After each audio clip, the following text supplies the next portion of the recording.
All right, here we go. You ready? Yep. All right, man. So 5, 4, 3, 2, and 1. All right, guys, welcome back to the Trauma Therapist Podcast. I am very excited to have as my guest today, Robert Greene. Robert, welcome, man. Thank you for having me. It's good to be here with you. All right.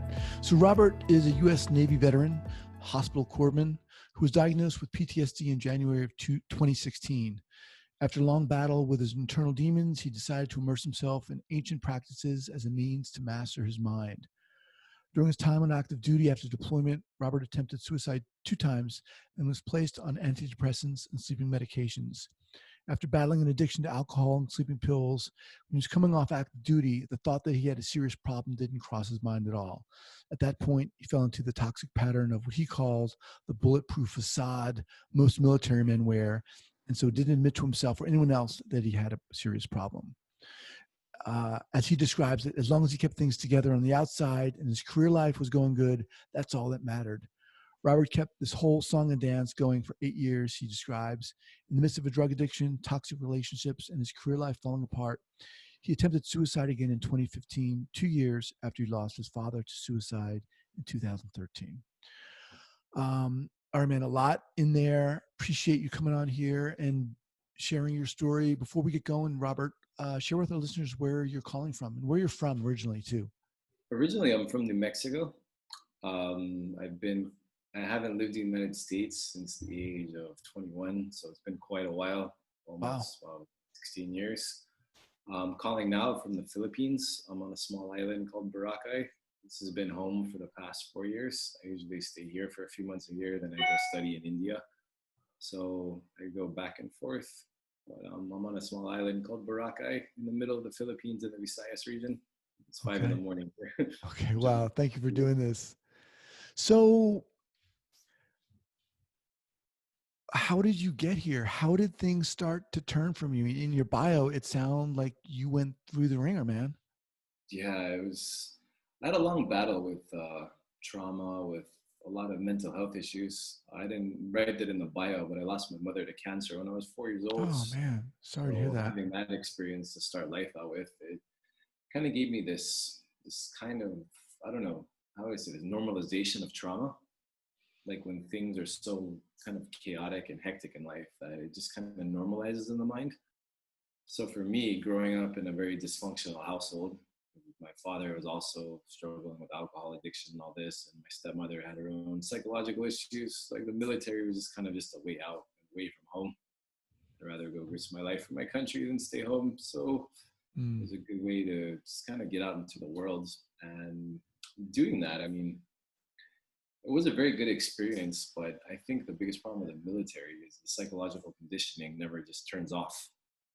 And they give you these classes on how to write your resume, how to try to get a federal job, but they never say how do you deprogram your world class emotional brainwashing and programming. Mm. And I think that's one of the reasons for the really high veteran suicide rate. So we're psychologically conditioned to be adverse to feeling our own emotions. And when you have a lot of trauma inside, when you have a lot of unresolved issues, it gives you severe imbalances and a limited means for expression. So that's a place I was in when I attempted to take. A lot of it was due to really just having all of these things inside that you don't know what to do with. And it started to affect my sleep. I had a really bad case of insomnia. Sometimes I still have to battle with it. I'm very Hmm. sensitive to noise. I'm very sensitive, irritated or angry. I don't sleep for 3 to 4 days at a time. I have to really work to calm myself down. But back then it was really severe. And it just kind of boils down to really have a healthy outlet for release. There's a lot of substance abuse, a lot of dependence on medication, and that also leads to toxic relationships, as I Hmm. wrote in my bio, because when you're, I guess, involved in those things very deeply and that becomes your life, then those are the kind of people you attract into your life, especially on the military culture, then even afterwards. So that was another thing that I've had to learn to work around. But What, it if I led me. may, just jump in here for a second. So, when you went into the military, you talked about your mom passing away when you were very young and growing up in that kind of I think you used the word kind of dysfunctional environment, Oh yeah, and definitely. using the military to kind of get away. So did your experience in the military just kind of, what was that, the final straw in a sense, or just definitely exacerbate, intensify all the trauma that you had experienced up until that point? I don't know. It's kind of a double-edged sword in that one because I don't want to say it was all bad and it wasn't all super good. There's a lot of different colors in the middle of this, but Sure. I would say that in terms of me to live a better life, like I got, a college scholarship. I got to be able to see the world. Got to be able to travel different places, to have a career set and these kind of things. It was really good for that. But in terms of the internal architecture of what I was going through at the time and how it shaped me internally with bad, patterns and toxic habits and these kind of things, and it did really make the situation much worse. Um, yeah. So my question didn't mean to imply that everything in your military experience was negative, but I'm just wondering, it was it the last straw in a sense, and things just, you came out of there with having experienced PTSD. Mm. Was that from combat or active duty or? Yeah, I was from active duty. I was Okay. deployed the Civil War area in Liberia and Monrovia in 2003, doing combat support operations as part of the medical team. I deployed also to Somalia in the Horn of Africa, and I was doing combat support operations for Operation Enduring Freedom and Operation Iraqi Freedom in 2003. So the stress of that was quite intense, Yeah. to say the least. So walk us through what happens when you get out of the military. Basically, I got out.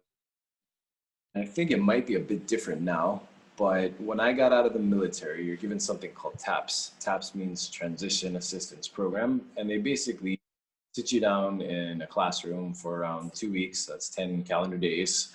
And they tell you all of these tips on how to convert your military service skills to a resume, what government companies are going to hire you, kind of try to prepare you for the differences in being out in the civilian worlds. And they kind of just throw these negative implications at you that there's a high rate of veteran homelessness, there's a high rate of veteran drug addiction.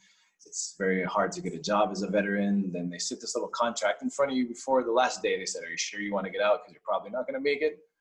Oh, And geez. they, yeah, that's basically what they tell you. You're probably not going to make it. And you're probably going to just end up some homeless vet somewhere. So are you sure you want to get out? And that's when I was like, no, I'm getting out. And that was about it. So afterwards, you go through a process of closing out your paperwork, I guess. So I got transferred from Japan to Washington State, and I spent about a week there waiting to get out. Then once they hand you all your paperwork, your DD-214, your medical record, your service record, and all that, then they book you a ticket and send you to wherever you want to go and kind of wash their hands of you, and that's that. Mm. And so what was the process for you? How were you able to manage and survive in a sense? I mean, the military really programs you to ignore yourself internally and just focus on the external factors of your life. So focus on your career, focus on your education. As long as everything on the outside is together, then the inside doesn't really matter. And I was Mm. still on that. It took me years to break through that programming. So when I got out of the military, I went home for a brief period of 3 months, and that was a real disaster. It was a real nightmare going back there. I remember as an 18-year-old kid leaving home, I said, I would never live here again. I'd rather live on the streets than live in this hellhole again, because I really didn't like the environment I was living in. And so I went home for 3 months. I ended up living with my brother, not with my parents, with my dad. And after that, I went and I enrolled and I went back to school. I went to college. So I went back to Japan, and I studied languages, studied Japanese language and culture studies to learn how to be an interpreter. And I finished my bachelor's degree in Asian studies, and my goal was to work in international business. And I made that happen in 2000, what was it? 2010 is when I got a job with a Japanese company in the Philippines. I started at the bottom. Then by 2012, I worked my way up to an executive management position. So the career and everything was going good on the outside between Tokyo, Manila, and the Silicon Valley. I was doing pretty well for myself. I was around 28, 29, 30, around those years. But then things really took a turn for the worst in 2013 when I lost my father to suicide, because that kind of emotional blow it really broke my Iron Man facade. Because that's what they teach you in the military. You know, when you're in boot camp, they do a phase where they call it, we need to break you. So they'll have 3 drill instructors each side of it. These guys are huge. They're really big and scary, and they could probably eat you for lunch if they wanted to. And they stand on each side of you, then they berate you in every single way possible. They talk about your mom, your dad, where you're from, how you look, all your insecurities, sensitivity, anything they've learned about you that's a weakness, they throw it at you, and they're screaming at full volume in your face. And they want you to cry. And when you do, that's when they humiliate you for crying. And this is how they break you. And they're playing this really weird music in the background. And, you know, once you start to cry in front of them, since they humiliate you for showing emotion in that situation, they say you can't show emotion in the face of the enemy and all this spiel they give you, you become adverse to showing emotion to yourself. So you become terrified of your own emotions. So for me, having to go into my own emotions and admit that I had a problem was terrifying, because it's a sign of weakness. And I had this kind of association, this feeling of imminent death if I ever admit that I have something wrong with me. And this is pretty standard in all the branches of the military. So I carried this kind of thing with me until I lost my dad. And that was when I really started to break down. And I turned to alcohol and drugs because I'm still working a corporate job. I can't afford to just lay in bed all day, and you know, I don't have anyone that I can turn to for any kind of financial support because I'm on my own on the other side of the world. So the only way to try to keep it together really was just try to maintain a baseline state of equilibrium Monday through Friday. Then Saturday, Sunday is that's when I start to deal with things by, you know, substance abuse. And it's quite a common thing too with veterans in the military, particularly alcohol. I did have a bit of a drinking problem when I was in the military, but this just graduated into drinking and illegal drugs when I got out, because I don't have anybody keeping tabs on me like before. And so that really, I want to say from 2013, the end of 2013, then 14 and 15, it really sent me in a downward spiral to a really dark place in life. I had a really bad case of insomnia. Sometimes I only sleep maybe 1 hour or 2 hours a night.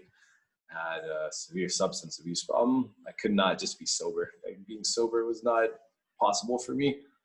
So I would always have to smoke marijuana or take pills or have to drink a lot just to make it and not have a kind of a breakdown, I guess.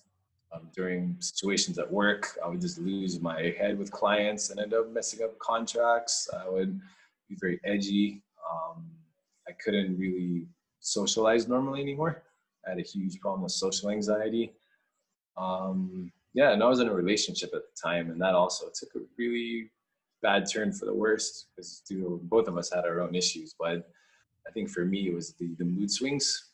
Like, one little thing that would irritate me would turn into 3 days of not sleeping and having this giant mental breakdown over something that's not really that big of a deal. The dependence too. I became very clingy, very needy, because there was kind of like a bipolar flip-flop. And I think this might be common to people with trauma, where you have a huge, I don't know how I say this. One side of you is very, very vulnerable, weak, and a mess, but the other side of you is totally opposite of that. And it's, I guess, the way the mind kind of polarizes itself to cope with the emotional gravity. And that was really plaguing my relationship. And then in 2015, I remember I was abusing substances quite heavily, and my girlfriend said she'd had enough, and she said I needed help. And I remember I just snapped. I was under a lot of pressure at work. I was working up to sometimes 12, 14 hours a day, 6 days a week, sometimes going on business trips and all this. And I just come home from having a good time with my friends out at the beach to my girlfriend confronting me about my emotional problems, saying that she had enough and she wanted to leave me. So I just snapped, and I wanted to commit suicide right then and there. So I grabbed a hunting knife and I just put it in the back of my neck, and I started to run it down the side just to make her watch. That's how crazy I was. It's like, you want me to deal with my emotional problems? I'll show you how. And as soon as I did that, luckily she threw me into a wall. Pretty strong girl, so threw me into a wall and stopped me. And she was totally traumatized, her hands shaking, to call call the police and the ambulance and all that. I had a cut in the back of my neck, and that was when I realized, you know what, I can't do this anymore, and I need some help. And so I did what most veterans do. I went to the VA office. I signed, did all my paperwork. 2 weeks later, they called me back for an eval. So I had my eval. By the end of the eval, the therapist said, all right, we'll give you a notice of what we decide within around another few weeks. And then they rated me as 100% service-connected, disabled, I guess, with PTSD. And they said, I'm a danger to myself and others, and I need treatment immediately. So when I got this letter in the mail, that's when I went down to the VA and I said, this is the letter you guys sent me. I had a lot of issues with my girlfriend. She'd already broken up with me by then. I lost my job. So all my performance at work started to really go down the drain. And so I decided, okay, I need help. My life is falling apart. I don't know what else to do with myself. And so I'll never forget, she told me, you need to wait 2 months for the primary care doctor to refer you to the mental health specialist, and the mental health specialist wait list is 3 months. It's like, I'm a veteran that just tried to commit suicide in front of his partner around a few weeks ago, and yeah, I need to wait a minimum of 5 months to see someone. And I said, yeah, that's how it is. And if you don't like that, then you can pay out of pocket to see an outside therapist.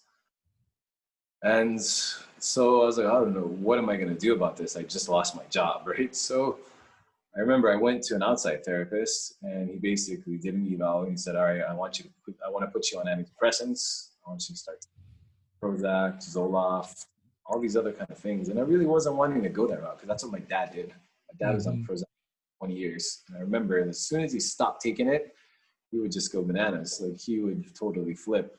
His SSRI medications, selective serotonin reuptake inhibitors, they basically isolate serotonin molecules in your receptor sites.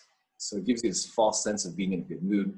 And whenever you stop taking it, all your serotonin is depleted from out of your brain. So you go into really negative mood. You get very agitated, you're very irritable, very depressed, very sad. So I wasn't really trying to go that route because they weren't offering me any real solution. Okay, come in. I talked to him about these things that happen. How does it make you feel? It makes me feel X, Y, Z. Okay, take a pill, come back in a week. And that was the whole plan. And I wasn't really with that. So I didn't feel like I was really getting anywhere. And I was on the edge because certain things irritated me or I get triggered. I just snap sometimes. I proved that I already could.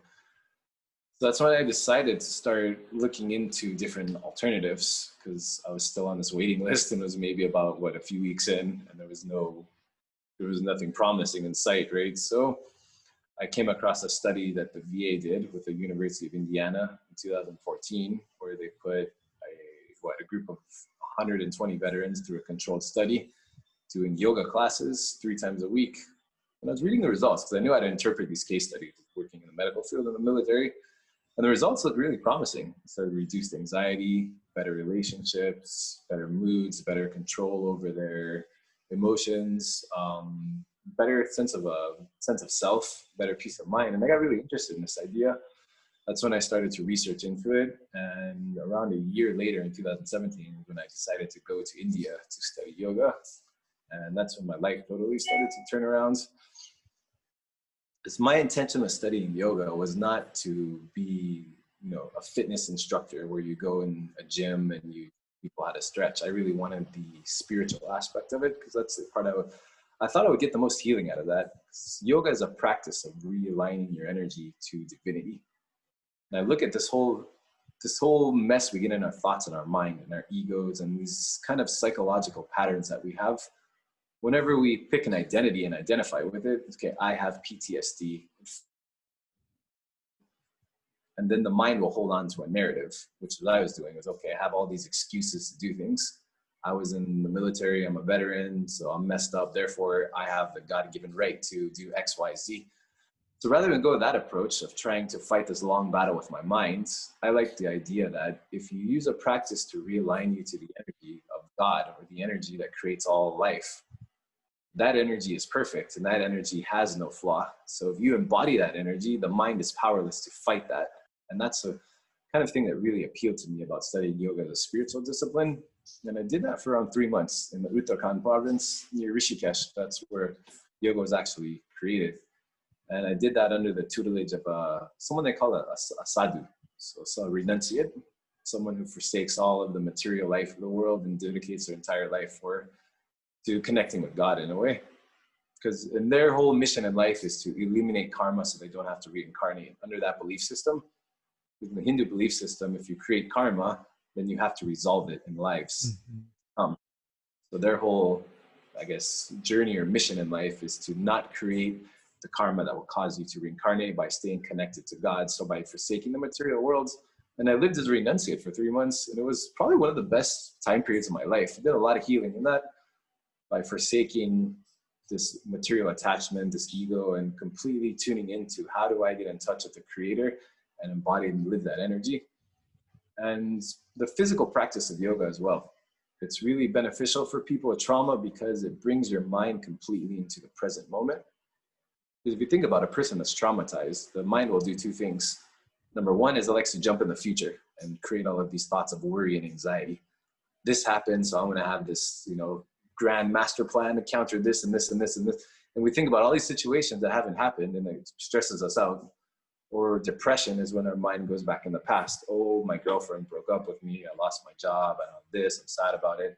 So we're not living fully in the present. So the practice of bringing the mind completely 100% into the present with the body, and then from there, moving into the awareness of the deeper levels of mind is where a lot of the healing happens, when you're able to separate and observe yourself as if you're observing someone else. This is the whole purpose of yoga. The asana is a spiritual discipline. All the postures are to get your body to sit in the full lotus pose. That's ideal for meditation. And doing that is very powerful to allow you to separate from yourself, to get in the perspective of the observer, the Atman, they call it. And spending time there, you're able to see your mind, recognize your patterns, and start to let some things go. And I feel like I dumped a lot of my baggage off in India. I was able to find myself again in a way. And coming out of that, I realized that everything that I was doing was just a result of repressed emotions, that I had no capability for emotional intelligence. I feel this way because of this, therefore this is how I'm going to express this emotion in a healthy way. For me, it was just reactionary. And I didn't even know why I would do the things I would do because I felt these ways. And I had no ability to see what I was doing until it was already over. Until I'm saying I'm sorry and doing damage control versus being able to first start stopping myself and really digging into why these things have happened. Let me just pause here for a second and reintroduce you. So I'm speaking with Robert Greene, Green Earth Wellness, and his website is greenearthwellness.online. He can be reached there. So, Robert, you clearly have a pretty heightened level of self-awareness. Did I'm just curious, did you go in? Were you just born with this, or did things shift for you? I had to earn it. You had to earn it. You have to earn it. I mean, the biggest test of it, I remember my guru, he told me I had to go in a cave for 3 days to do Vipassana. And this was when I was really starting to get into my practice and really took me over a line. And I guess in a way brought me to a different plateau. It's because when you live in isolation, like in the traditional yogic practice, do something called Vipassana. I think that might be popular in the US too, where you go into a center, then 10 days you don't talk or you don't have any sensory input. I did the same kind of thing for 3 days, but in the middle of a cave in complete darkness. And that's when I was really confronting myself and realized, a lot of us have this external dependence on an internal feeling. I want to feel good about something, so I'm going to look for some stimulation outside of myself, right? Or if we feel something, like we're triggered by something. Let's say, I don't know, I see an advertisement with someone that looks like my ex-girlfriend that I lost, and it'll trigger me for a feeling of sadness. We then seek an external source to stimulate our senses to quell this emotion. We'll do like comfort eating, for example. For me, it was turning to substances. I feel bad about something, I need to alter my state.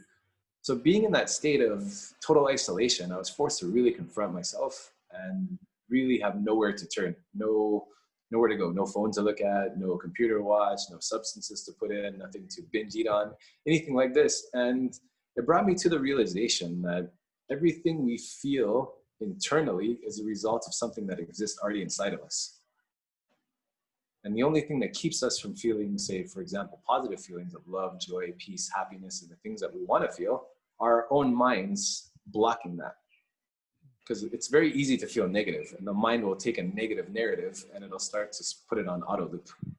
Because a lot of times we look at things that we don't have, that we don't have with us in our present moment, things that we had before, and we'll go into this state of lack, the state of wanting, the state of desire. But that experience really brought me to a plateau of, if you want to feel these ways that are already inside you, why do you always need to have something outside of yourself to feel something that exists within you? And that was when I started to really change and to be able to start to, I like to call it clearing the clouds of mind. Like this place of peace is always within us. It's always waiting for us, like the sun. And the only time we can't see the sun is when the clouds are in the way. It doesn't mean the sun is not there. The sun is always there. It's when we remove the clouds of mind, we can get in touch with that. And that's what the practice really taught me through the meditation and through what I've learned in India. So you founded Green Earth Wellness. What's your mission with this?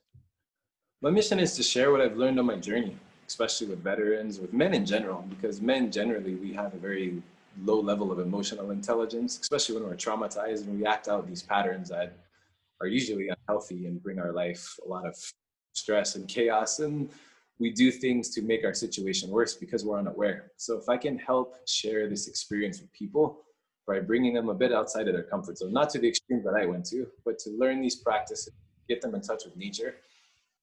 Because when we can get in touch with nature and the harmony and balance of the world around us, and we can start to apply that to our own inner self, then we can use these practices to transform our life. And that's what I want to do. That's been my mission in life now for the past around 2.5 years. And it will be probably till the day I die, is how do I help people understand themselves better and share what I've learned so I can help improve the quality of their self-awareness and in turn improve the quality of their lives. Yeah, man, that sounds awesome. And how specifically do you do this? You do it through courses or workshops or both, or what? I have online now because of the travel restrictions. It's very hard for people to move around. But Sure. I have 2 online programs. One of them is called Finding Paradise Within. So it's a simple set of practices you can do to reattune yourself to that vibration. It's kind of like the meat and potatoes of everything I've learned, and boiled down to a simple program where you can do this kind of as your own self-imposed therapeutic kind of session. You do the whole series of exercises. It takes about a half a day, or you can pick and choose which one you want to do. I also have another online program about transforming yourself. So a holistic immersion. It's an 8-week course where I walk you through a series of exercises, doing homework assignments, doing things where you can basically start to recognize yourself and do certain practices that will heighten your level of self-awareness and allow you to, I guess, conquer your mind in a way. And in January 2021, when these restrictions ease up, we also do yoga retreats or wellness retreats. We do that in the island here I'm in the Philippines. And we're also planning on March to take people trekking in Nepal to the Annapurna circuit, because pushing yourself physically is a great way to challenge yourself mentally. It's typically in Tibet, Nepal. These treks are seen as a pilgrimage where you're going to a walking meditation. That's what they call it. So as a way to help shape the mind through a physical challenge. So I'll have those linked up at the show notes page here, if that's okay. The traumatherapistpodcast.com. So as we kind of wind down, Robert, a lot of therapists, counselors of various kinds, coaches, advocates are listening to this. Given your experience with trauma, with PTSD, what do they need to hear? What do these clinicians need to hear in terms of your message and working with people who've experienced similar experiences to yourself? This is my subjective opinion, and this is what worked for me, so I'll keep it at that. I won't say this is a universal, and it's definitely not in the textbooks of what they study in their curriculums. But if you look at the mind is a result of a lower form of human ego. And I notice in Western psychology and Western medicine, we don't really have a direct connection to spirit. Medicine likes to kind of stay away from that aspect of the self. And if we start to recognize that, there is an awareness that's deeper than just the physical body, there's an awareness and there's a consciousness that's deeper than just the human ego, and we start to tap into that, then when you start to treat trauma, if you look at it as a way of trying to fix something that's broken, you're always going to be fighting an uphill battle. The perspective that I've taken on is there is an energy within me that's aligned to the creator, the energy that creates all life. And if I can just reattune to that, like having a guitar, right? If you play it too hard and it goes out of tune, it doesn't mean it's broken. You just need to retune it. So retuning your vibration, retuning your mind to spirit and to an energy that's more powerful than anything in this world has very, very profound healing effects. And it depends on how open people are to. I think that's severely underutilized in Western medicine and Western psychology. And we depend way too much on the minds. And especially when we look at the idea of prescribing people medication, because if I had a substance abuse problem where I was addicted to illegal drugs and alcohol, and then they just wanted to stick me on antidepressants, that's still not teaching me to empower myself by using the power of my mind. It's still just switching the addiction and dependence from one illegal substance to a legal substance. And the energy and the psychology I'm still working on is addiction. It's just shifted forms. So rather than going in that direction, maybe it's necessary in some cases, but empowering people to understand the natural God-given gifts they have within them as a way of reattuning and aligning and embodying that energy has profound healing effects. And I've never been, after 2 sessions with a therapist, I've never been back. And I haven't really felt the need, because I felt that this journey that I went on my own with these holistic practices have gotten me a lot farther than sitting on a couch with a therapist and saying, okay, what are you feeling today? What do you do this? Do you want to do that? And it's brought me to a place of, I don't know, finding a sense of peace that I've always been looking for, to be able to be comfortable in myself, to be able to be in my own presence and not need to alter my state, and just appreciate my own consciousness and be at peace with my own energy. And it took me a pretty extreme journey to get there. And I'm pretty sure a lot of people are seeking the same thing. So I highly recommend that whoever therapist or counselor, anyone who's listening to this, to not really write off the aspect of spirit as just some kind of hocus pocus stuff. It's real, it really exists, and it really has profound benefits for healing. Awesome. That's beautiful, man. I love what you're doing.